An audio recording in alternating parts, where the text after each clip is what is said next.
Bapak-bapak, ibu-ibu, dan segenap pemirsa TV One di seluruh tanah air yang saya cintai. Inti dari ajaran agama adalah tentang akhlak. Itu sebabnya Rasulullah menyatakan, aku diutus ke alam ini hanya untuk satu tugas, memperbaiki akhlak.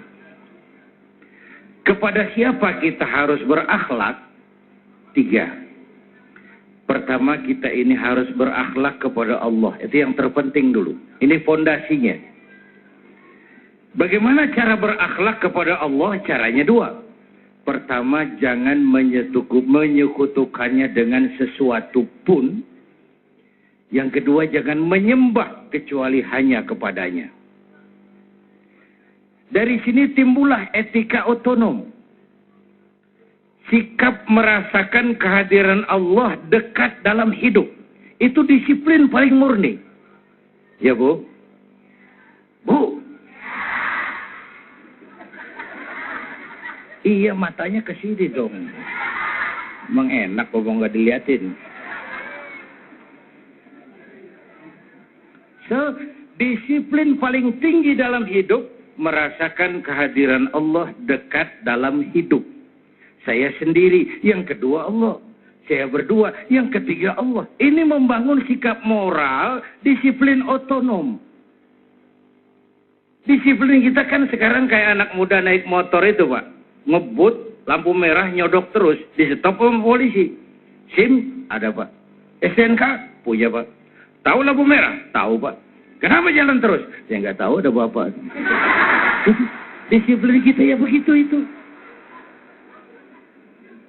Disiplin kita ya begitu itu. Maka konsep disiplin ini tuangkan dalam syariah agar manusia sebagai makhluk yang mulia hidup secara manusiawi. Bahwa laki-laki senang sama perempuan. Senang nggak? Normal. Kalau nggak senang saya ragu-ragu. Perempuan suka laki-laki normal. Islam membentuk disiplin lewat namanya syariah. Kau laki-laki suka apa perempuan? Perempuan suka sama, oke, boleh. Lewat sini loh. Lewat pintu yang disebut nikah. Nikah. Ayam nggak punya disiplin. Kalau sudah datang syahwat, jadi nggak peduli banyak orang apa enggak. Dan nggak usah peduli ini ibu saya apa bukan. Namanya juga ayam. Salah satu keuntungan kiai dalam Islam, kiai boleh kawin. Jujur Pak, saya kalau kiai nggak boleh kawin, saya pilih berhenti jadi kiai, Pak. Rontok rambut, Pak.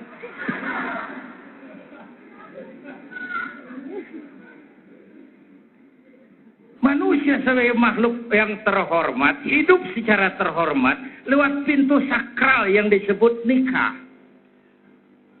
Nikah dengan perempuan yang baik kamu. Jangan seperti ayam tuh kawin tiap hari nikah nggak mau. Nikah. Ini pintu ke arah kehidupan yang berakhlakul karimah. Jadi nikah itu bukan sekedar untuk kebutuhan biologis, bukan sekedar memperturutkan hawa nafsu. Dia pintu sakral yang mengatur disiplin manusia agar manusia secara mulia hidup dengan kemuliaan dan yang terpenting punya rasa malu. Ini kan yang tipis di negeri kita ini, budaya malu. Belum lama Pak, kurang lebih 2-3 minggu yang lalu di Jepang ada berita mengagetkan. Perdana Menteri Hatoyama mengundurkan diri. Di sana sih itu biasa, cuma buat kita itu mengagetkan. Di sana biasa. Kenapa dia mundur? Malu. Kenapa malu? Tidak bisa memenuhi janji kampanyenya. Apa? Waktu dia kampanye dia bilang, kalau saya jadi Perdana Menteri, saya akan menghapuskan pangkalan militer Okinawa dari Jepang. Dia tidak bisa penuhi janji kampanyenya, malu mengundurkan diri. Padahal saya tahu pasti Hatoyama tidak kenal ketuhanan yang Maha Esa. Hatoyama tidak tahu itu Pancasila. Tapi rasa malunya tinggi sekali. Gagal, tidak bisa memenuhi kampanye, mundur. Umumnya orang itu kalau sudah gagal memenuhi janji kampanye, pasang strategi lagi buat kampanye, maju lagi. Ini di luar negeri, Pak. Di luar negeri jauh. Bukan di sini. Jauh. Di sini insya Allah sama.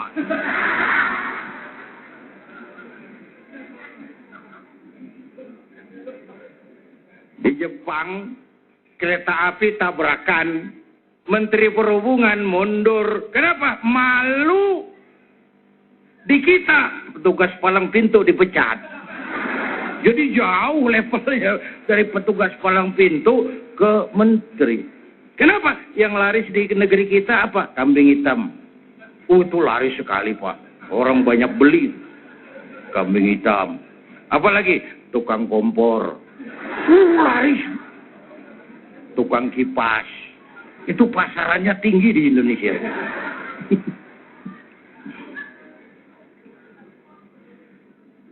Kemelutnya dalam bidang penegakan keadilan juga begitu. Ada orang teriak, ada maling sapi tuh. Yang dibilang maling sapi nunjuk lagi, alah dia juga nyolong ayam. Kapan mau beres urusan? Nanti yang nyolong sapi cari-cari lagi. Demi Allah, Pak, saya nggak nyolong sapi. Saya tuh nyolong tambang.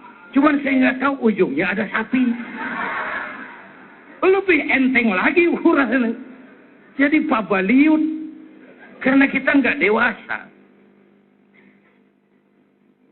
Akhlak kepada Allah. 13 tahun Nabi melaksanakan ini di Mekah. Menanamkan tauhid, menanamkan akhlak kepada Allah, pasang pondasi. Dengan hitungan, kalau pondasi kuat, apapun yang mau bangun di atasnya aman. Kalau pondasi rapuh, bangunan runtuh. Bangunan bagaimana pondasinya. Orang hidup bagaimana kualitas keimanannya. Kita tidak mungkin membendung teknologi modern. Itu sebabnya dari awal Quran kasih peringatan, Iqra, tapi harus Bismi Rabbika. Kalau Iqra dilepaskan dengan Bismi Rabbika, sekarang hasilnya ilmu pengetahuan jadi bencana. Hasil teknologi jadi musibah. Karena Iqra tidak bergandengan dengan Bismi Rabbika. Baca, tapi harus dengan nama Tuhanmu. Baik, terima kasih banyak. Pak Kiai, nanti kita akan lanjutkan lagi. Rasulullah SAW bersabda, dan sungguh kalian akan mengikuti jejak langkah orang-orang sebelum kamu, sejengkal demi sejengkal, dan selangkah demi selangkah. Hingga meskipun mereka masuk ke lubang biawak, niscaya akan mengikuti juga. Para sahabat bertanya, ya Rasulullah, apakah mereka itu adalah orang-orang Yahudi dan orang Nasrani? Rasulullah menjawab, siapa lagi kalau bukan mereka? Ya, pemirsa Damai Indonesiaku akan segera kembali. Kita akan membahas lagi tentang bagaimana perzinahan dan juga budaya di Indonesia ini sudah mulai meninggalkan nilai-nilai Islam. Jangan kemana-mana, tetaplah di Damai Indonesiaku. Allah Subhanahu wa taala berfirman, A'udzu billahi minasy syaithanir rajim. Bismillahirrahmanirrahim. Wa la taqrabuz zina innahu kana fahisha. Innahu kana fahishatan wa sa'a sabila. Shadaqallahul azim. Janganlah kita semua, kalian semua mendekati perbuatan zina, karena sungguhnya perbuatan zina itu adalah merupakan perbuatan yang keji dan seburuk-buruknya jalan. Mudah-mudahan kita dilindungi Allah dari perbuatan yang jelek, yang buruk tersebut. Di malam ada bola di TV? Ya ingat dong, masa ya lupa. Kalau gitu ingat juga kan lagu Selamat Ulang Tahun?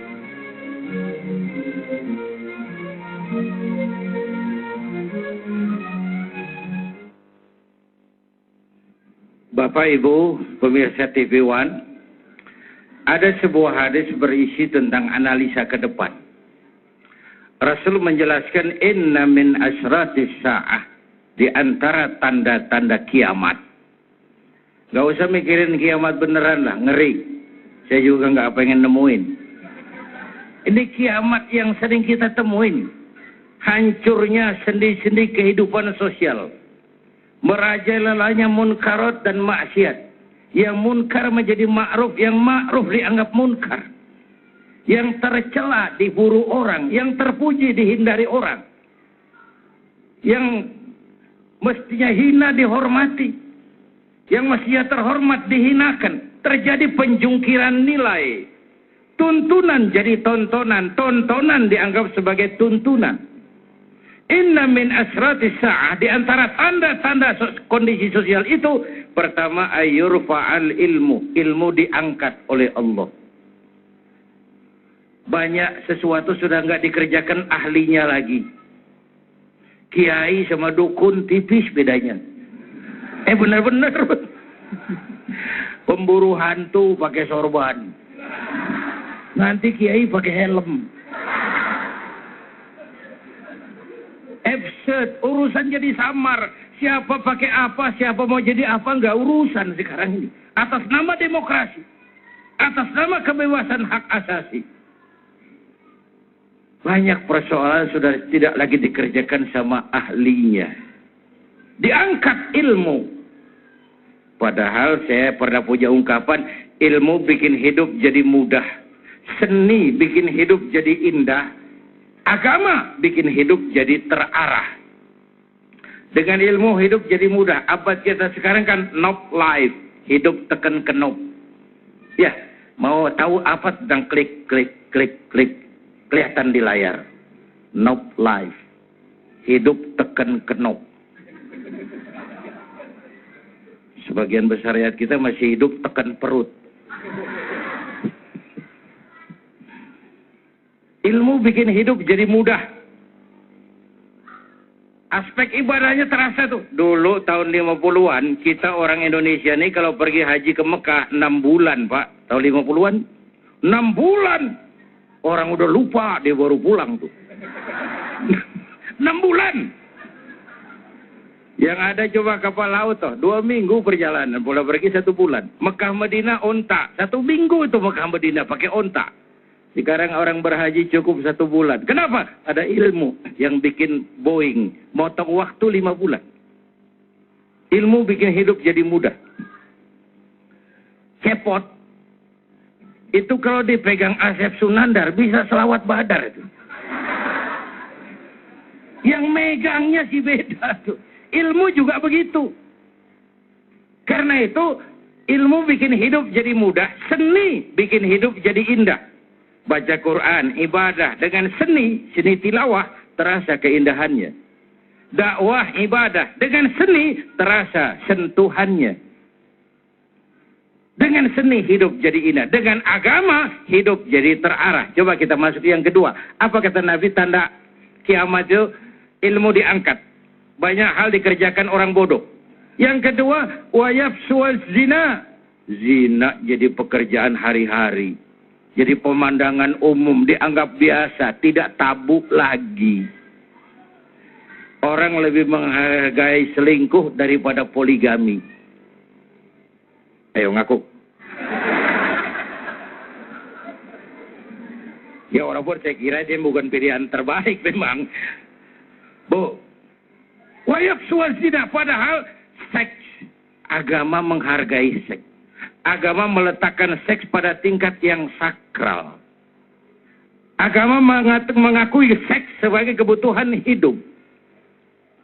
Tapi agama memberikan jalan formal supaya bisa dinikmati dengan tenang dan enak. Contoh, kucing. Tahu kucing? Kucing, Bu. Kalau kita yang ngasih ikan, kucing makannya tenang. Tenang. Kenapa? Dia sadar nuraninya itu. Ini ikan resmi. Ya, saya nggak nyolong, ini yang punya, yang kasih. Tenang dia makan. Tapi kalau dia nyolong, coba lihat, kucing kalau makan ikan boleh nyolong, nggak tenang makannya itu. Cari kolong tempat tidur, tengok kiri, tengok kanan. Ada piring jatuh, kabur kencang. Kucing ngerti saya nyolong. Seks juga gitu. Seks juga gitu. Kalau sah, resmi, anteng. Tenang. Nggak takut diintip orang. Masa bodoh capean yang ngintip kok. Tenang menikmatinya. Ya Bu ya? Apaan?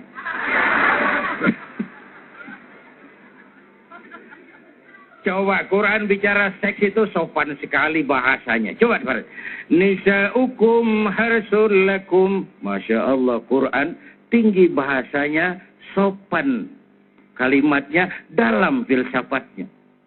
Istrimu adalah sawah ladangmu.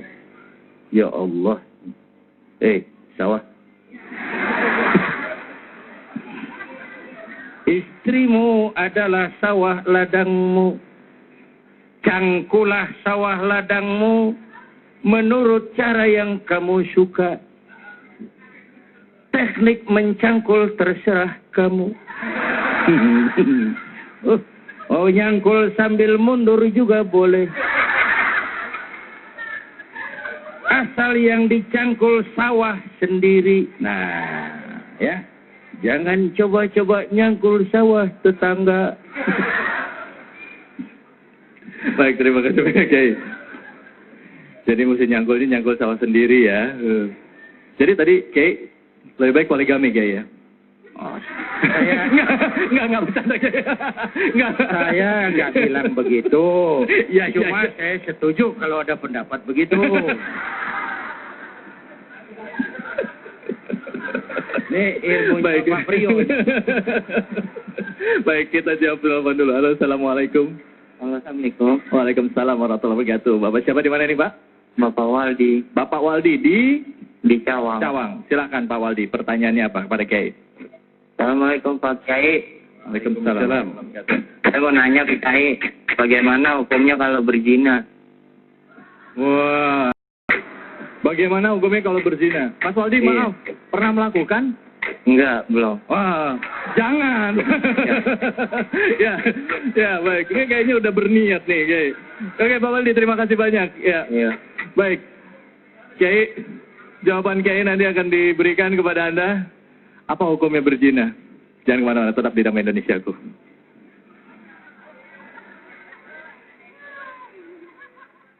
Allah Subhanahu wa taala berfirman dalam surat An-Nur ayat 31. Katakanlah kepada wanita-wanita yang beriman, hendaklah mereka menahan pandangannya dan memelihara kemaluannya, dan janganlah mereka menampakkan perhiasannya kecuali yang memang biasa tampak daripadanya, dan hendaklah mereka menutupkan kain kerudung ke dadanya, dan janganlah menampakkan perhiasannya kecuali kepada suami mereka.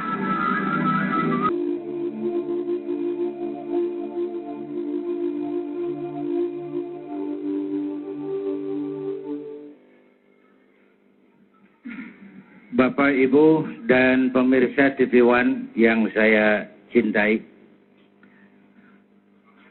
Tadi ngomong apa sih? Hah? Poligami. Zina dikerjakan terang-terangan. Tanda kiamat. Orang merasa itu lumrah saja. Lalu tanda berikutnya wa yushrabal khamru. Arak jadi minuman kebanggaan. Apalagi sekarang oplosan tuh. Udah berapa banyak yang jadi korban. Dan ini terus terang saja tidak kurang peran dari apa yang namanya media. Kita nggak bisa nyalain medianya barangkali. TV kita nggak bisa salahin. Yang megang remote.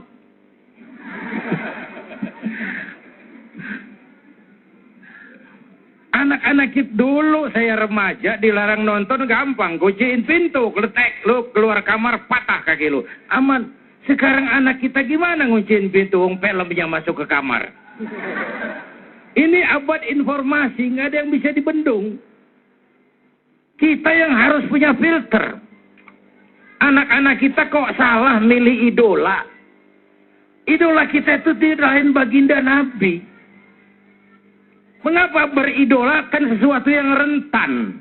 rentan dengan pergaulan bebas, rentan dengan kawin cerai, rentan dengan perzinaan. Kok yang kayak gitu dijadikan idola? Selain memang media kita juga, kalau siaran entertain selebritis tiap jam. Tiap jam. Kalau siaran dakwah, minus, Pak. Minus. Saya pernah satu stasiun nawarin kiai, masih berkenan nggak pengantar buka? Berapa lama? 7 menit. Terus potong iklan 4 menit. Jadi saya ngomong 3 menit. Iya, yang lain aja deh. Loh kenapa kiai? Bukan kenapa, 3 menit mas. Assalamualaikum, assalamualaikum, habis.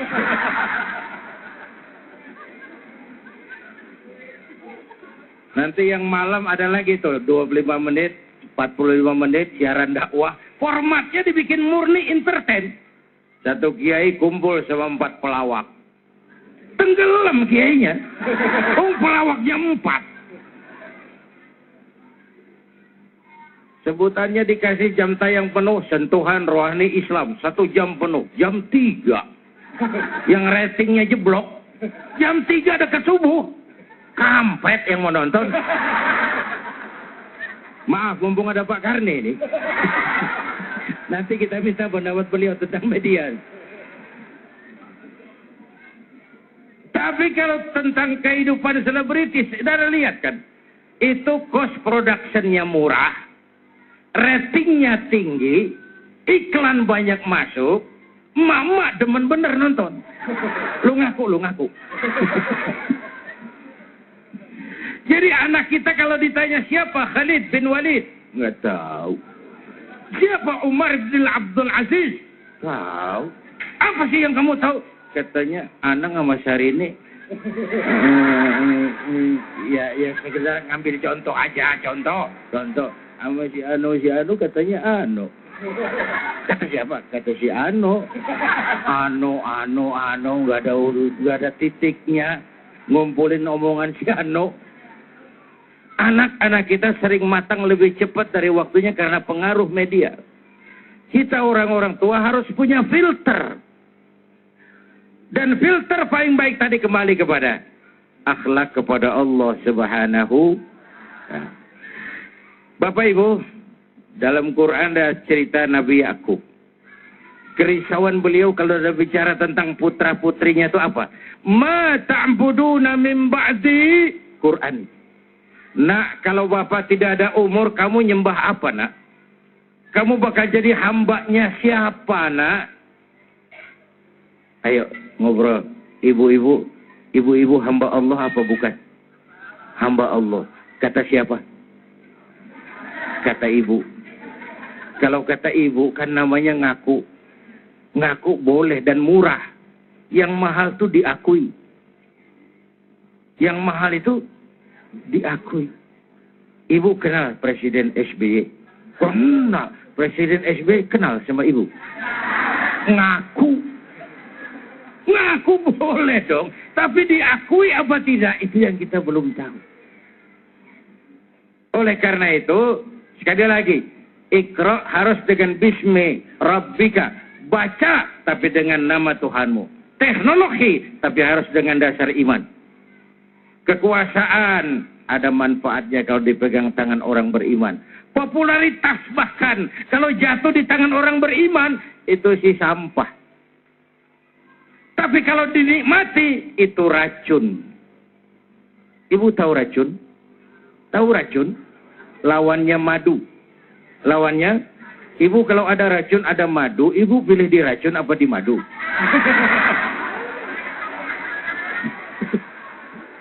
Dua-duanya racun katanya. Baik, terima kasih banyak Kiai. Masih ada satu pertanyaan yang tadi belum dijawab Kiai sebenarnya. Hukumannya untuk pezina itu apa sih Kiai? Ya, sebelum nanti kita masuk ke jeda ikan, mungkin bisa dijawab dulu Kiai tentang masalah perzinahan ini. Hukumnya apa di Islam? Iya, dalam fikih zina itu 2 macam. Ada zina muhsan dan ghairu muhsan. Zina muhsan, zina yang dikerjakan oleh orang yang sudah berkeluarga. Itu hukumannya lebih berat. Dipendam badannya separuh badan, dilempari batu, sampai mati. Ada yang ghairu muhsan. belum berkeluarga, belum bersuami istri, itu dirajam, dicambuk sebanyak 100 kali punggungnya. Tapi yang lebih berat saya mau sampaikan bukan itu, sanksi sosial, Pak. Sanksi sosial. Masyarakat itu punya hukum yang tidak tertulis, tapi kekuatannya lebih dahsyat dari hukum tertulis. Itu yang luar biasa. Sama juga kalau suami ibu korupsi, ibu ke pasar, pedagang pada bisik, bininya koruptor. Ini hukum sosial. Anak kita pergi sekolah, anaknya koruptor. Ini hukum sosial, lebih berat daripada hukum. Dan saya tidak suka membagi-bagi dosa, ada dosa kecil, dosa gede. Itu pada tingkatan awam. Tapi pada tingkatan batin kita lebih tinggi, jangan lihat besar kecilnya dosa yang kau kerjakan dong. Tapi lihat kepada siapa dosa kau lakukan. Jangan juga lihat besar kecilnya sebuah nikmat, tapi lihat siapa yang kasih itu nikmat. Saya kasih contoh, ibu ketemu Presiden SBY, dikasih duit 10.000 rupiah, seneng nggak? Kemana-mana cerita nggak? Padahal 10.000. Tapi yang ngasih Presiden. Bagaimana kalau yang ngasih Allah? Jangan lihat besar kecilnya pemberian, jangan lihat besar kecilnya dosa yang kau kerjakan, tapi kepada siapa dosa kau lakukan. Siapa yang berikan itu nikmat. Dan nikmat akan berubah menjadi bencana kalau kita tidak pandai mensyukurinya. Popularitas, penghargaan orang itu sering jadi racun. Ya Bu ya? Apa sih bedanya saya dengan saudara-saudara? Sama, kita kesini untuk cari ridho Allah. Sama. Cuma saya ngomong, saudara dengerin. Apa berarti saya lebih hebat dari saudara? Setan. Nggak ada bedanya. Saya bisa ceramah juga karena ada yang dengerin. Benar. Baik. Hebat saya pidato 2 jam, menggelegar, berkobar, membakar. Yang dengerin nggak ada. Paling kata Hansip itu Ustaz sudah lama begitu ya. Terima kasih banyak Kiai.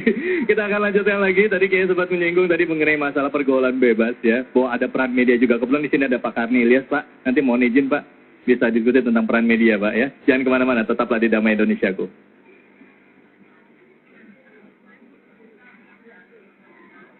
Allah Subhanahu wa taala berfirman dalam surah An-Nur ayat 4. Dan orang-orang yang menuduh wanita yang baik-baik berbuat zina dan mereka tidak mendatangkan 4 orang saksi, maka deralah mereka yang menuduh itu 80 kali derah. Dan janganlah kamu terima kesaksian mereka buat selama-lamanya. Dan mereka itulah orang-orang yang fasik.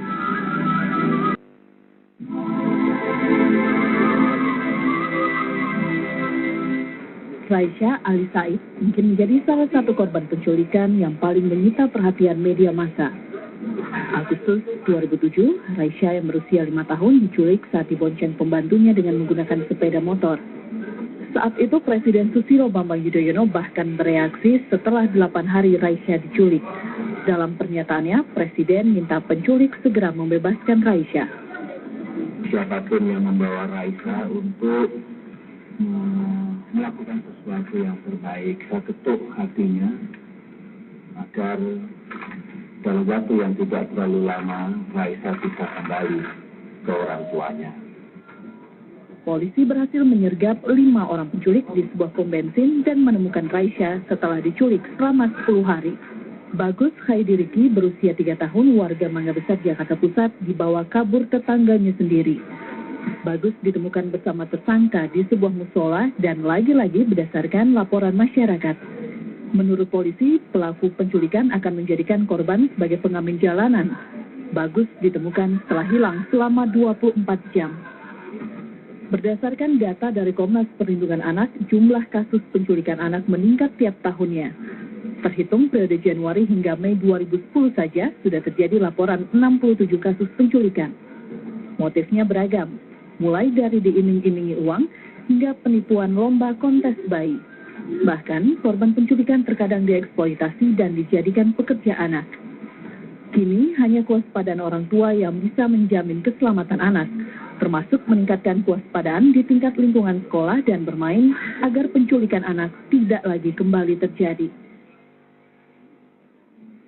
Ya, pemirsa Damai Indonesiaku dimanapun saja Anda berada, apa tadi yang kita saksikan ada sebuah peristiwa yang terjadi di negara kita tercinta ini, ramai atau marak tentang penculikan anak. Bahkan ada isu dikatakan bahwa anak ini diculik dan organnya itu dijual.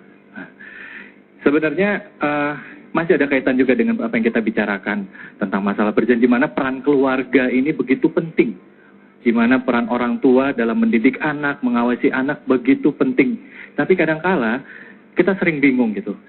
Kita sudah mendidik anak kita, memasukkan anak kita dalam sekolah yang mungkin muatan agamanya sudah terjamin. Kita di rumah juga sudah mendidik anak kita untuk sholat. Kadang-kala kita berkomunikasi sama anak kita. Tapi kenapa kok masih ada aja kecolongan? Masih ada aja anak-anak kita yang mungkin ya mereka terjerumus melakukan pergaulan bebas ataupun melakukan misalnya coba narkoba dan lain sebagainya. Kiai, kenapa hal ini bisa terjadi, Kiai? Silakan, Kiai. Bapak Ibu dan pemirsa TV One yang saya hormati, memang banyak gejala sosial yang membuat kita risau. Perzinahan, pemabukan, perjudian, penculikan, itu semua melantunkan sebuah pertanyaan yang ringkih. Kemana moral kita sebagai bangsa? Sedang menuju kemana kita? Dan akan sampai kemana kalau seperti ini fenomenanya? Karena itu memang benteng paling utama lagi-lagi adalah rumah tangga. Dan peran utama di rumah tangga sebenarnya ya suami istri, tapi ibu lebih banyak berperan. Islam mengangkat perempuan sebagai tiang negara karena fungsi ini. Ibu kenal Siti Aminah? Tahu ya? Iya, kenal. Di mana kenalannya? Itu ibunda baginda Rasul. Aminah, perempuan yang memberikan rasa aman, kedamaian, pengayoman. Kenapa? Ia melahirkan anak pertama tanpa didampingi suami. Suaminya wafat. Sedih hatinya, remuk perasaannya, tapi tegar jiwanya. Dilahirkannya bayi bernama Muhammad dalam tradisi zaman jahiliyah. Jahiliyah itu jahiliyah kompleks. Mabuk, judi, zina terjadi. Dilahirkan anak pertama tanpa didampingi suami. Diasuhnya penuh kasih sayang. Di antaranya jadi orang besar. Dan dibesarkan Allah. Perempuan. Ibu kenal Mahatma Gandhi? Tahu. Bagus anak-anak. Gandhi itu kecilnya yatim. Kurus kayak anak cacingan. Yang tegar tuh ibunya. Gandhi sekolah nak. Gandhi jadi orang besar nak. Gandhi kalau perlu sekolah ke Inggris. Biar Inggris menjajah kita. Nggak salah kau sekolah ke Inggris. Tapi jangan jadi Inggris Gandhi. Jangan sentuh minuman keras. Gandhi belajar. Gandhi, Mahatma Gandhi jadi orang besar. Karena dorongan ibunya. James Watt. Siapa itu? Apa nemu uap tuh? Jadi besar karena dukungan ibunya. Perempuan melahirkan orang-orang besar, tiang negara. Bahkan melahirkan orang besar. Di Jawa Tengah ada Raden Ajeng Kartini, di Jawa Barat muncul Dewi Sartika, di Bengkulu muncul Fatmawati Soekarno, sang penjahit bendera merah putih itu. Di Aceh muncul Laksamana Malahayati, baru muncul Cut Nyadin, baru setelah itu Cut Keke, Cut Meme, dan Cut Cut.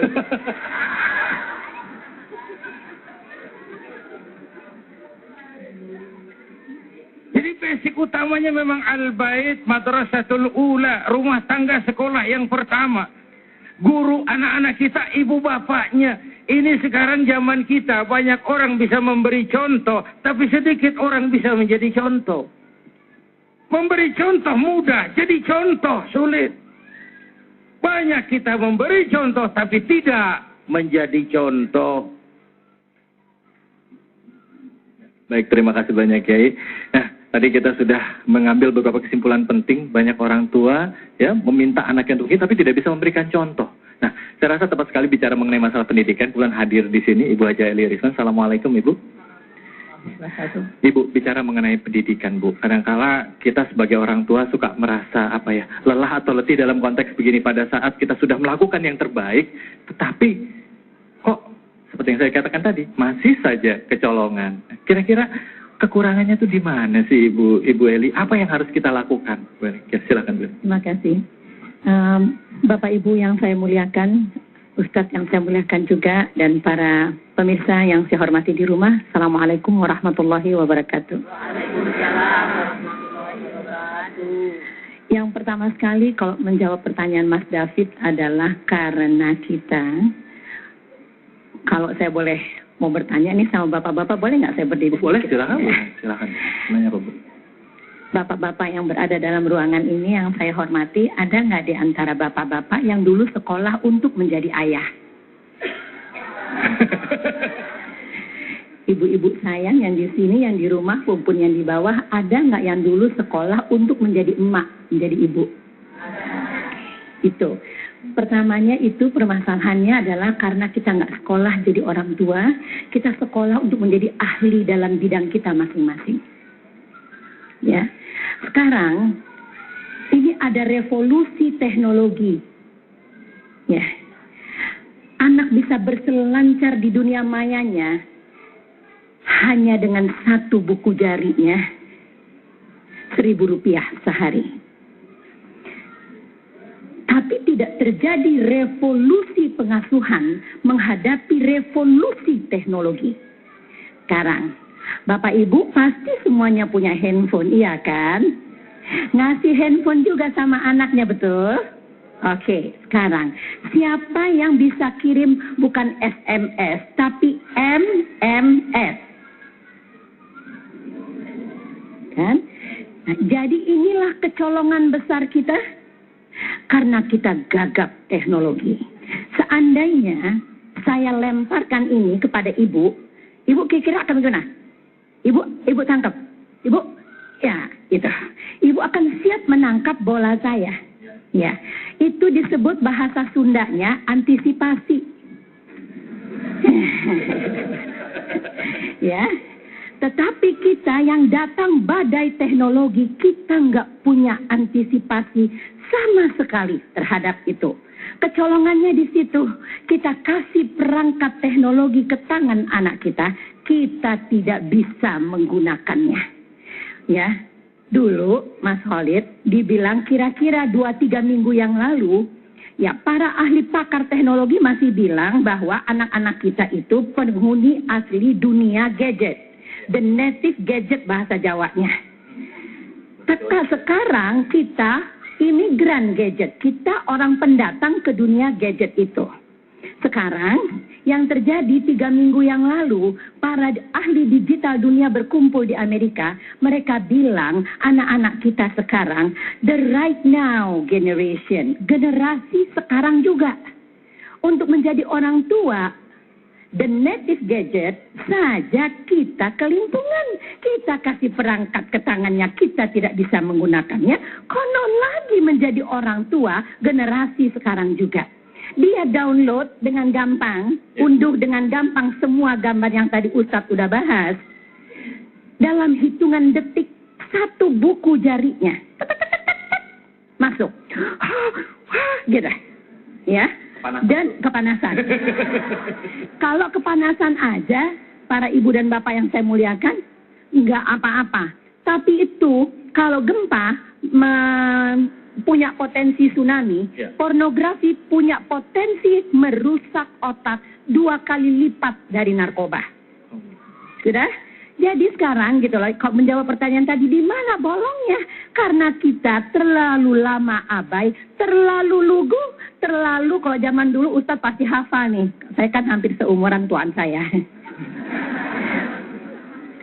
situasi aman terkendali. Bapak merasa, ibu merasa memberikan perangkat kepada anak, situasi aman terkendali. Enggak, anak kita right now generasi sekarang juga. Dia dapatnya sekarang juga, begitu ada razia dia hapus sekarang juga. Enggak ketemu. Ya, baik, terima kasih banyak. Jadi kesimpulannya bahwa kita sebagai orang tua jangan kalah sama anak-anak ya Bu ya. Juga harus tahu pada saat kita memberikan alat atau gadget kepada anak, kita juga mesti tahu selami dunia anak. Apa yang terjadi pada anak kita selami dunia anak, sehingga kita bisa mudah mengawasinya. Jangan hanya sekedar begitu saja. Dan juga dengan benteng agama. Begitu Pak Kiai ya, seperti tadi Pak Kiai sampaikan. Ya, baik.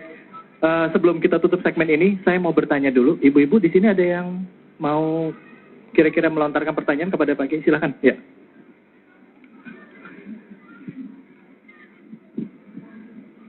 Assalamualaikum warahmatullahi wabarakatuh. Waalaikumsalam warahmatullahi wabarakatuh. Nama saya Nana. Kebetulan tadi Ibu Eli juga barusan membahas mengenai kemajuan teknologi ini ya. Pak Ustadz, tadi kita membahas mengenai masalah perzinahan. Yang kita tahu selama ini yang disebut perzinahan itu sebatas hubungan intim antara laki-laki dan perempuan. Ya. Dengan kemajuan teknologi yang sekarang ini, dengan mudahnya kita bisa berhubungan dengan siapa saja, baik itu sesama jenis ataupun dengan lawan jenis, di mana sekarang ini lagi model-modelnya Pak, untuk kita menyebut lawan jenis kita ataupun siapapun dia dengan sayangku, cintaku, di mana bisa saling merayu. Yang ingin saya tanyakan adalah apakah hal ini bisa dikategorikan sebagai perzinahan? Terima kasih. Baik. Maksudnya kalau chatting itu ngerayu orang ya, lawan chattingnya itu dengan sayangku padahal bukan suami istri gitu. Apakah itu bisa dikatakan sebagai perzinahan gitu? Silakan Mas. Mumpung waktunya masih ada, silakan Mas Dika. Baik, terima kasih. Bismillahirrahmanirrahim. Assalamualaikum warahmatullahi wabarakatuh. Waalaikumsalam warahmatullahi wabarakatuh. Terima kasih atas kesempatan yang diberikan. Nama saya Dika. Ya. Pada Pak Kiai ada yang ingin saya tanyakan, sebagaimana kita tahu bahwa Islam itu agama yang paling sempurna, agama yang paling komplit lengkap. Kita bicara mengenai pornografi dan perzinahan, Islam itu agama yang paling menentang hal tersebut, ya dengan hukum-hukumnya dan lain sebagainya. Nah, kalau yang ingin saya tanyakan, apakah bagaimana caranya ketika hukum ini sudah ada dan sudah komplit lengkap tersebut, ya kan, dan itu tidak diterapkan. Saya sempat kebayang apakah perlu penerapan katakanlah syariah Islam dan sebagainya, karena bagaimana wanita itu berpakaian, laki-laki itu harus melihat dan sebagainya. Karena kalau kita lihat ada aksi, ada reaksi. Kadang kita sendiri Ustadz nggak bisa, ketika di depan kita imannya lagi bagus, di depan kita ada orang lewat pakai bikini, rok pendek, pakai tank top, kadang kita astagfirullahaladzim, cuma pusing kita. Astagfirullahaladzim, masya Allah, pusing kepala kita gitu ya. Saya kebayang ketika semuanya berpakaian rapi, berpakaian bagus, berpakaian, kita juga ada aksi, ada reaksi, karena sebagai psikolog, dalam teori psikologi ada Bu Psikolog, ada Bu Eli, ada mengatakan bahwa laki-laki itu ada mata-mata monyet kalau dalam psikologi sosial. Jadi kadang-kadang kecenderungan untuk melihat dan sebagainya. Mata-mata apa? Mata-mata monyet, sependek yang saya. Itu ada dalam salah satu teori psikologi sosial. Nah, bagaimana menyikapi hal tersebut? Terima kasih. Assalamualaikum warahmatullahi wabarakatuh. Waalaikumsalam warahmatullahi wabarakatuh. Pertanyaan yang luar biasa. Kita takbir dulu. Allahu Akbar. Allahu Akbar. Allahu Akbar. Jangan kemana-mana, kita akan kembali lagi dan nanti kita juga akan bincang dengan Pak Karni seputar peran media. Pak, ditahan dulu ya Pak. Tetap di Damai Indonesiaku. Allah Subhanahu wa Ta'ala berfirman dalam surah At-Tahrim ayat 6. Hai orang-orang yang beriman, peliharalah dirimu dan keluargamu dari api neraka yang bahan bakarnya adalah manusia dan batu. Penjaganya malaikat-malaikat yang kasar, yang keras, yang tidak mendurhakai Allah terhadap apa yang diperintahkan kepada mereka, dan mereka selalu menjalankan apa yang diperintahkan.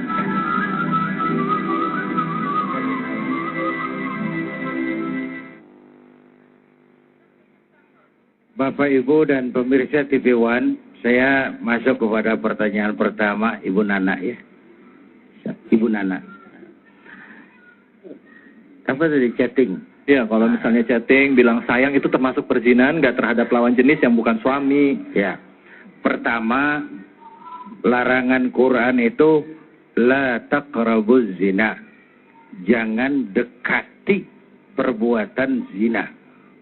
dalam hal ini ada dua hal. Pertama, zinanya itu sendiri. Yang kedua, hal-hal yang mendekatkan kepada zina. Termasuk ucapan-ucapan yang merangsang. Walaupun itu dianggap zina, tapi bukan zina tadi. Zina ucapan, zina mata. Itu kan ada form-porsinya sendiri.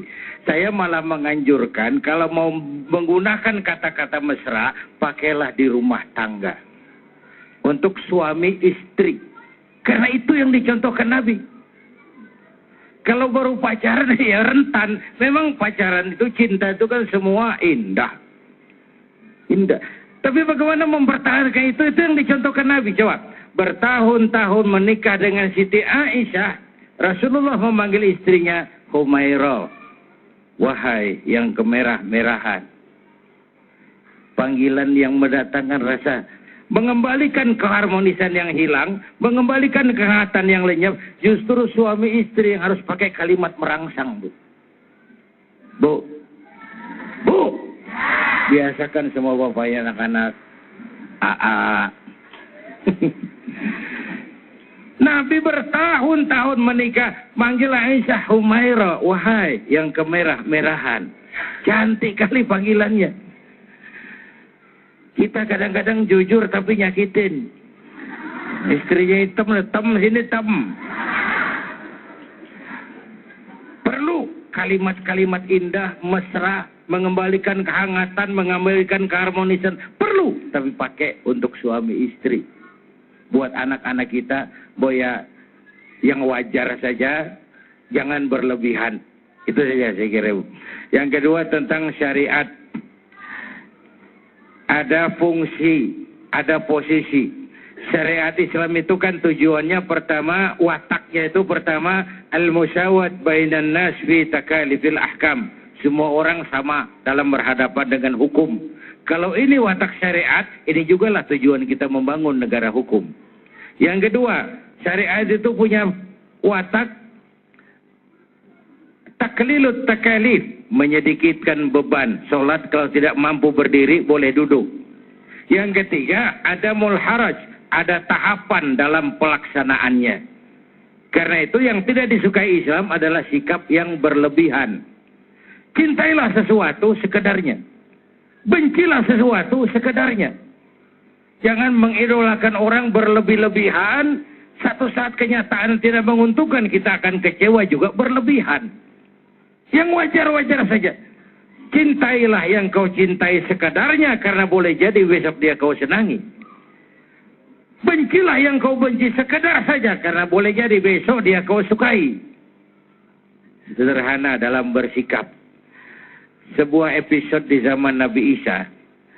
Ada orang menarik-narik perempuan, minta dijatuhi hukuman karena dia berzina. Nabi Isa diam saja. Ya Isa, tegakkan hukum, rajam dia, rajam dia. Diam saja Nabi Isa. Akhirnya masyarakat marah. Setelah masyarakat marah, Nabi Isa bilang begini saja. Siapa yang diantara kamu merasa tidak punya dosa, silakan hukum ini perempuan. Akhirnya majelis bubar. Ini sebuah potret, jangan berlebihan. Kita ini kalau melihat orang salah kan rasanya kita suci benar. Ya, padahal kita mungkin enggaknya bukan enggak zina, tapi enggak ketahuan gitu.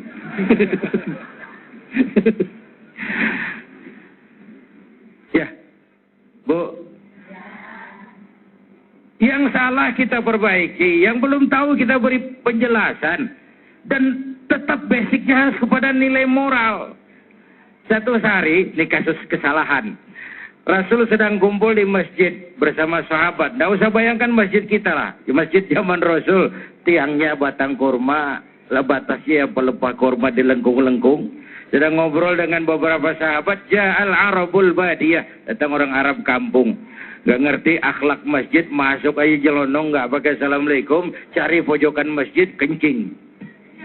Sahabat gergetan, Umar cabut pedang, mau dipedas-pedas.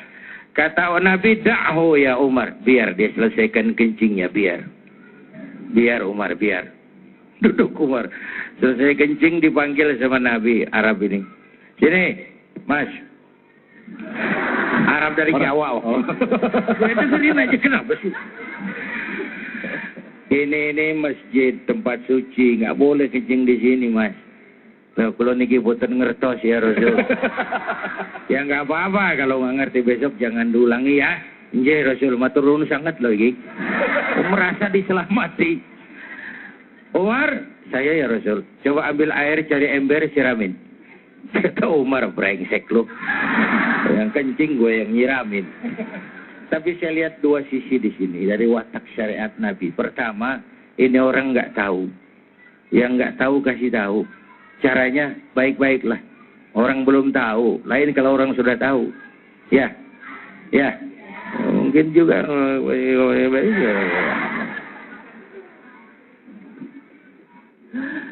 Kiai, berarti syariat ini bisa diterapkan di Indonesia, Kiai? Ya kalau tidak bisa, dalam kehidupan. Kita nggak bicara Indonesia, tidak dalam hukum. kehidupan. Oh, Oke, baik. Kalau kita bicara Indonesia nanti jadi debatable. Dalam kehidupan. Ya. Dan saya yakin Indonesia memang walaupun bukan negara agama, tapi negaranya orang beragama. Dan dari sejak zaman Jawa, simbol-simbol itu sudah ada. Coba lihat raja-raja Jawa itu alun-alun keraton, masjid besar. Masjid besar, alun-alun keraton. Simbol kehidupan agama dan negara tidak boleh dihadapkan, tapi harus berdampingan. Berdamping, bukan bersanding, bukan bersanding. Jangan hadapkan agama dengan negara, itu nggak menguntungkan. Bapak Ibu hadirin yang saya hormati, itu potret. Jadi yang belum tahu kasih tahu. Caranya pelan-pelan. Jangan mancing ikan pakai anggur. Ikannya godek marah kita. Ikan goblok anggur nggak doyan. Bukan makanannya. Yang kedua, akhlak syariat itu, coba orang kencing sedang enaknya di stop. Wah, mending ditempeleng, Pak. Jadi penyakit loh itu. Biarin dia terusin dulu kencing. Dari penyakit, sehingga orang ini merasa benar-benar diselamatkan oleh baginda Rasul. Saya kira itu tentang watak syariat ya. Ya, baik, terima kasih banyak Pak Kiai. Pak Karni, tadi kita bicara bahwa sekarang ini orang banyak beranggapan bahwa media memiliki sumbangsi yang cukup besar juga untuk perilaku bebas di Indonesia saat ini. Bagaimana filter terhadap media itu masih kurang gitu. Nah, sekarang bagaimana? Apakah kita bisa menggunakan media ini juga sebagai salah satu sarana kita? Silakan Pak, bisa berdiri. Salah satu kedudukan saya. Jadi itu. Silakan Pak Karni, silakan Pak Karni. Ya, ini kayaknya Pak Ustadz kita Buya Zainuddin udah capek duduk, jadi pengen diri. Ada alasan dia untuk berdiri. Beliau ini sahabat lama saya, ya, Pak Ustadz, hadirin hadirat, pemirsa di rumah. Assalamualaikum warahmatullahi wabarakatuh. Tadi saya ditanya mau bertanya atau tidak, atau menanggapi. Saya bilang nanggapin.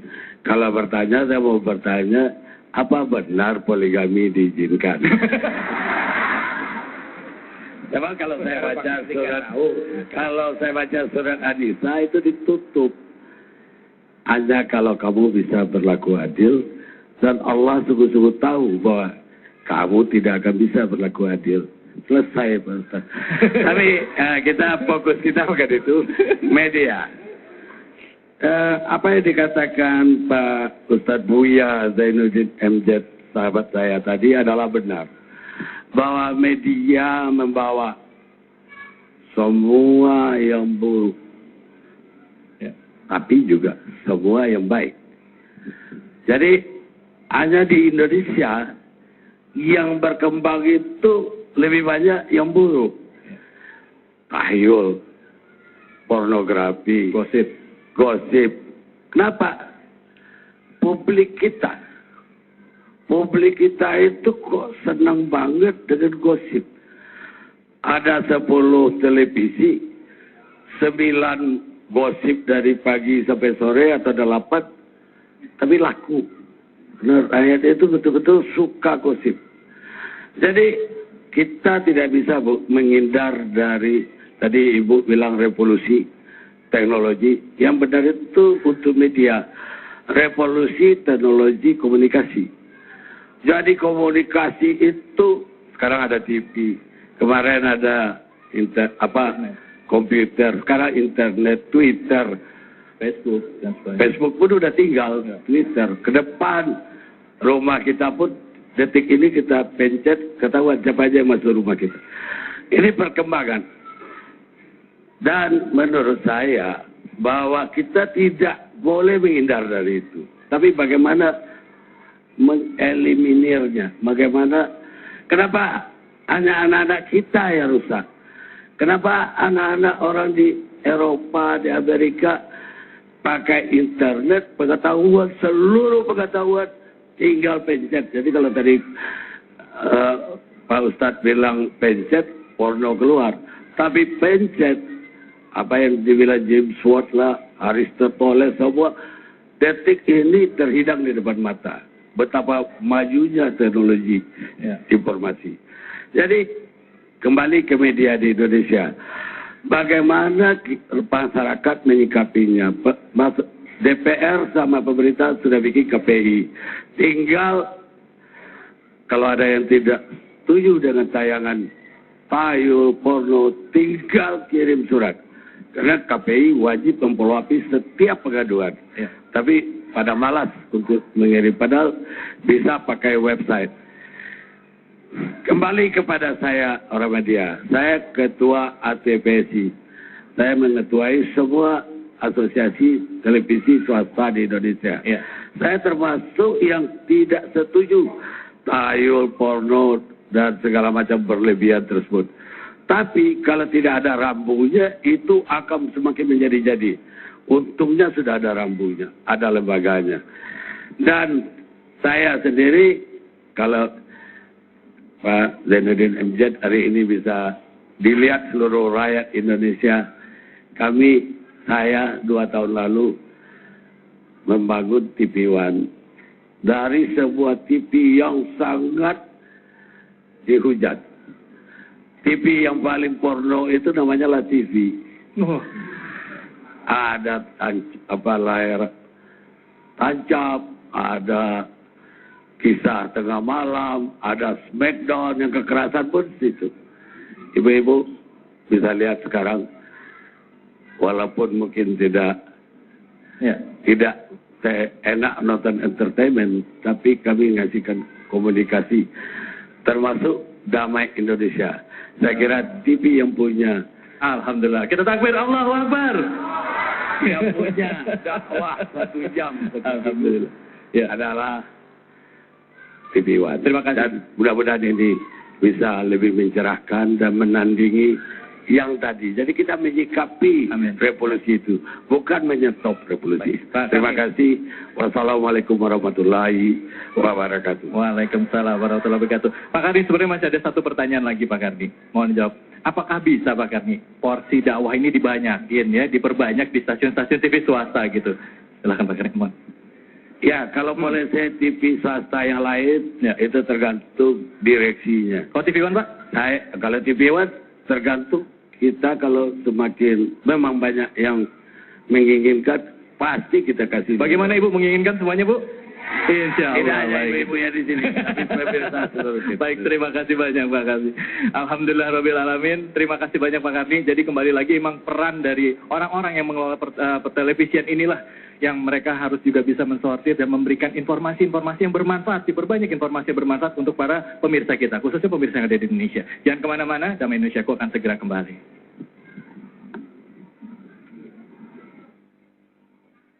Sayyidina Ali bin Abi Thalib karramallahu wajhah pernah berpesan, jadikanlah agama itu sebagai benteng bagi negaramu dan syukur sebagai penjaga bagi nikmatmu. Maka setiap negara yang dibingkai oleh nilai-nilai agama tidak akan pernah terkalahkan. Dan setiap nikmat yang dijaga oleh rasa syukur tidak akan pernah hilang.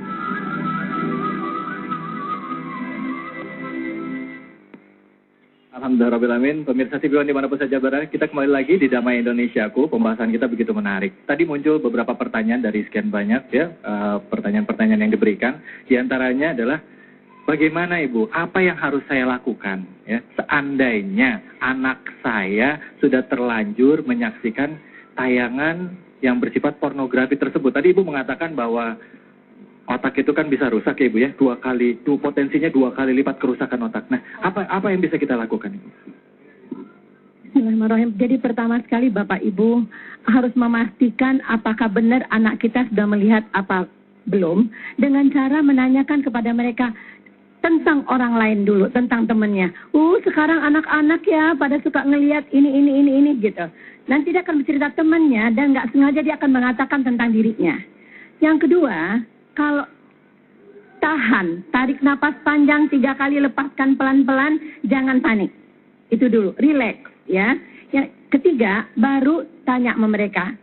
Jadi bagaimana perasaanmu? Bukan apa yang kau pikirkan. Kebanyakan anak-anak kita juga nggak pakai pikir dulu, perasaan dulu. Jadi tanya apa perasaannya. Apa yang kau rasakan. Keempat, baru tanya pada dia, menurutmu benar nggak nak kita sebagai muslim atau muslimah lihat hal-hal yang seperti itu? Tunggu dia menjawab. Bapak Ibu, ini penting sekali untuk tidak menasihati pada saat anak emosinya sedang bermasalah. Ya, pergunakanlah bagaimana, mungkin udah sering Ustadz menjelaskan bagaimana menggunakan cara berkomunikasi Nabi Allah Ibrahim ketika beliau akan menyembelih Nabi Ismail. Ya Ismail, aku akan ayah bermimpi menyembelih engkau, bagaimana pendapatmu? Kata-kata meminta pertanyaan atau pendapat anak itu jauh lebih baik daripada menasehati, karena kalau kita menasehati, suara itu di luar kepala. Itu yang penting kita mengingat. Tidak membangun kesadaran diri. Tapi kalau kita tanya bagaimana pendapatmu, suara di dalam kepala. Jadi sebetulnya lengkap sekali sudah Islam ini, Bapak Ibu, kalau kita kembali. Terus kemudian yang berikutnya, baru kita arahkan, kalau yang kurang kita tambahi, yang lebih kita kurang, yang bengkok kita luruskan. Nah, terakhir, Bapak Ibu, ada 4 hal yang penting yang perlu kita perhatikan. 1, hadirkan Allah dalam diri anak. Ada atau tidak ada kita, ya Allah ada. 2, kalau memberikan perangkat, dengan alasan, karena hasil riset menunjukkan kita nggak pakai alasan kasih perangkat kepada anak.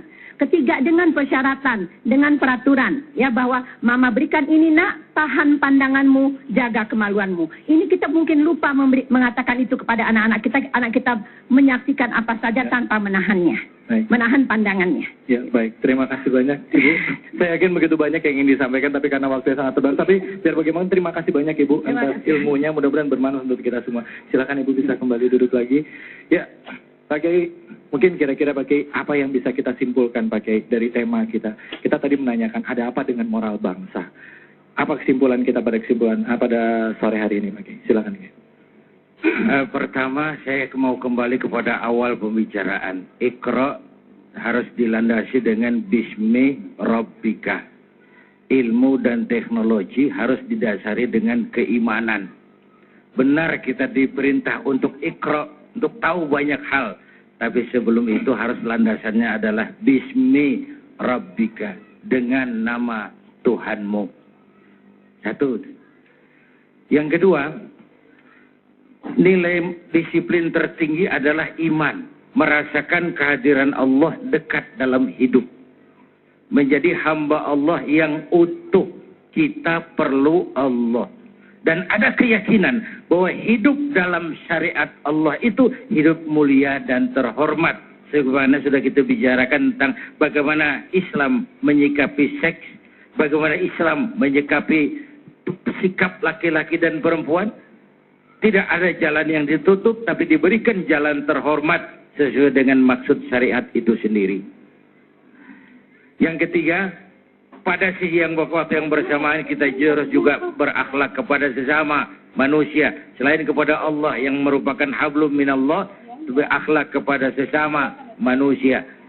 Bahwa ada anak bangsa yang salah jalan, yang keliru, tapi mereka bagian dari kita juga.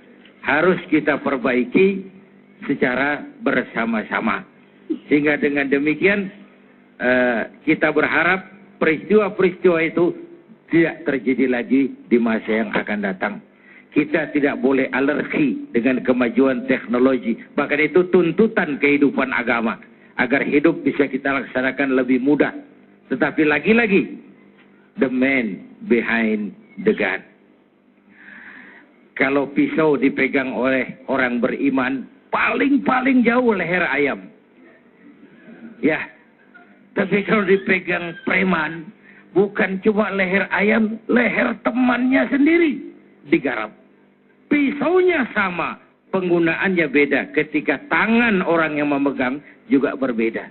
Begitulah harta, begitulah kekuasaan, begitulah alat-alat teknologi, tergantung dalang yang megangnya. Kekuasaan kalau dipegang tangan orang beriman jadi rahmah. Kalau dipegang orang jauh dari iman ya Fir'aun. Harta kalau jatuh ke tangan orang beriman jadi rahmah. Tapi kalau dipegang tangan orang jauh dari iman ya jadi korun. Ilmu pengetahuan kalau jatuh ke tangan orang beriman mendekatkan diri. Tapi kalau jatuh ke tangan orang jauh dari iman menjauhkan diri. Menjauhkan diri dari Allah.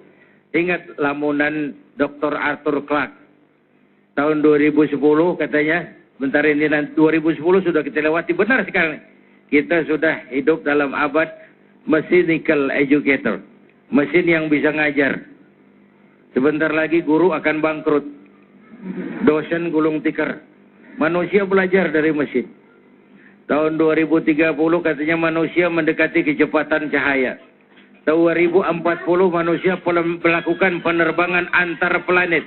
Interstellar flight.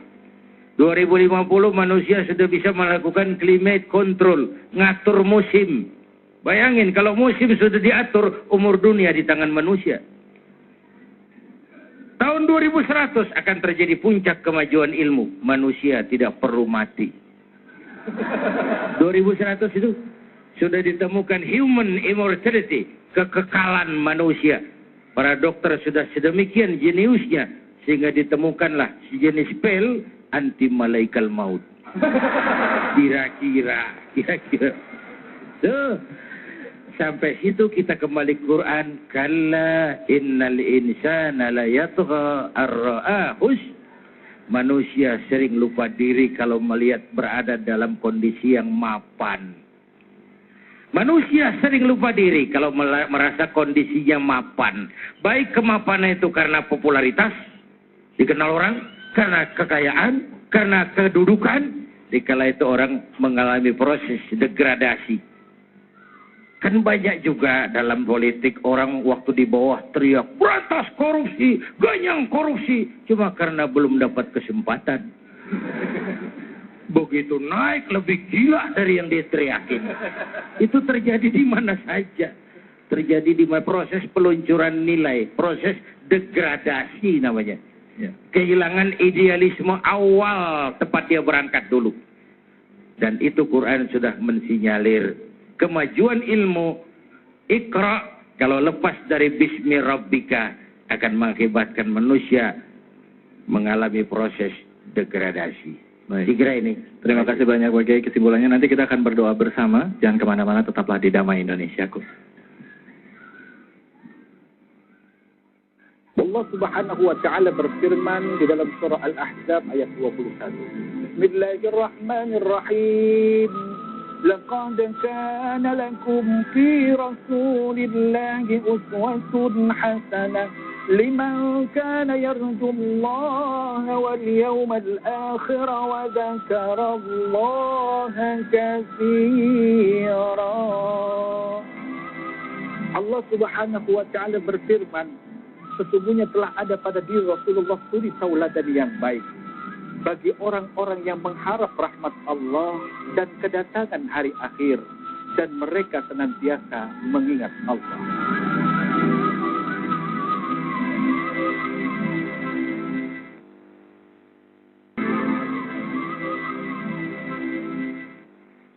Ya, alhamdulillahirrahmanirrahim. Pemirsa TV One dimanapun saja Anda berada, kita hari ini sudah mendapatkan begitu banyak hal penting, terutama mengenai masalah pornografi. Masalah pornografi ini ada tanggung jawab kita semua.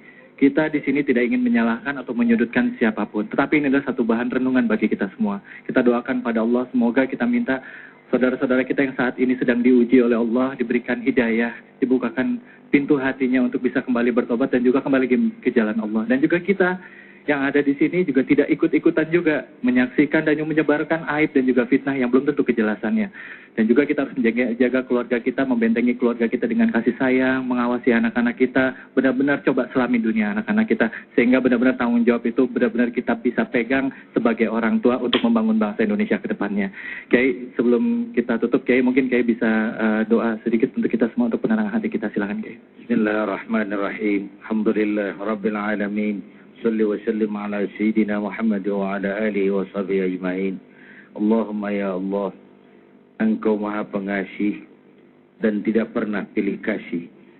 Engkau Maha Penyayang, yang sayangmu tiada terbilang.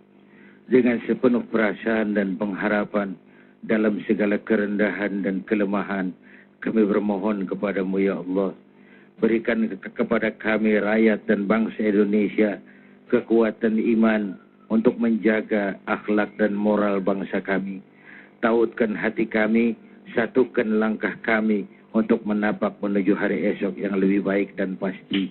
Ya Allah, jauhi kami dari pengaruh negatif yang diakibatkan oleh kemajuan teknologi. Ya Allah, selamatkan anak-anak muda kami, generasi muda kami di dunia ini dan di dunia akhirat nanti. Berikan kepada kami pemimpin-pemimpin yang takut kepadamu dan sayang kepada kami. Rabbana atina fid dunya hasanah